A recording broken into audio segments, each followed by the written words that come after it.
The Russia-Ukraine war has turned the spotlight on a deep-rooted problem back home: the Indian medical education system. According to estimates, over 20,000 Indians, including around 18,000 students, were in Ukraine.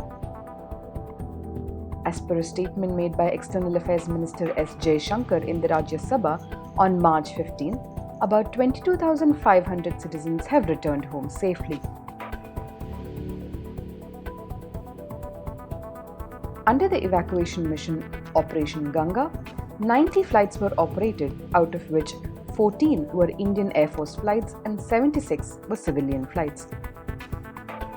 Going by interviews with students who have returned, many of them were pursuing medicine.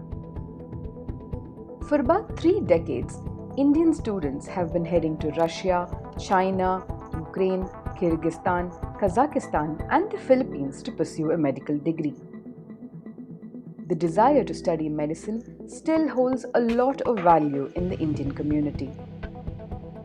Around 16.1 lakh students registered for the NEET 2021 exam, 15.4 lakh students appeared for the test, and 8.7 lakh students qualified.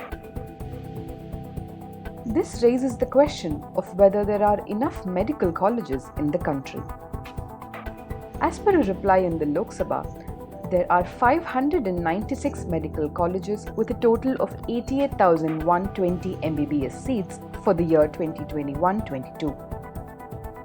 But only around half of these are in the government sector, where the college fees are relatively low. In a government college, an MBBS degree can cost a few lakh rupees. In private medical colleges, this amount can go up to rupees 1 crore for the 5-year course. In comparison, an MBBS degree at a foreign medical university in East and Eastern Europe costs far less. Hi, I'm Kyrgyzstan and I'm a student of Sumy State University in Ukraine. I chose Ukraine to study medicine as the expenses are very less there compared to other countries, and it's a 6-year medical program there, and we have to spend around only 30 to 35 lakhs.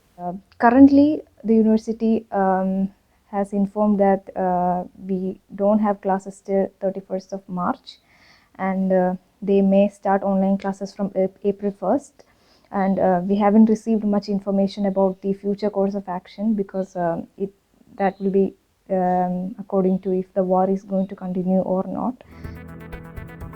Upon return, the students are required to clear the Foreign Medical Graduates Examination, a licensure examination, and a house surgency stint. Prime Minister Narendra Modi has stressed that more private medical colleges must be set up in the country to help more aspirants. Medical education experts, however, differ on the subject. The government has taken a decision to have at least one medical college in each district, which is actually a laudable and correct decision, given that we really need to scale up our human resource situation to meet the universal health coverage targets or levels by 2030. But will those necessarily need to come out of private investment? Certainly no. The challenge often with private medical colleges or public-private partnerships, in particularly smaller district towns, is that they are not being able to sustain the costs that it takes to run not just the medical college, but the hospital also. The WHO's recommended doctor-student ratio stands at 1 doctor per 1,000 people. In 2019, India's doctor-to-population ratio stood at 1 doctor per 1,457 people, according to a statement made in the Rajya Sabha. Experts say both the public and private sector must be improved in order to make medical education more accessible to aspirants.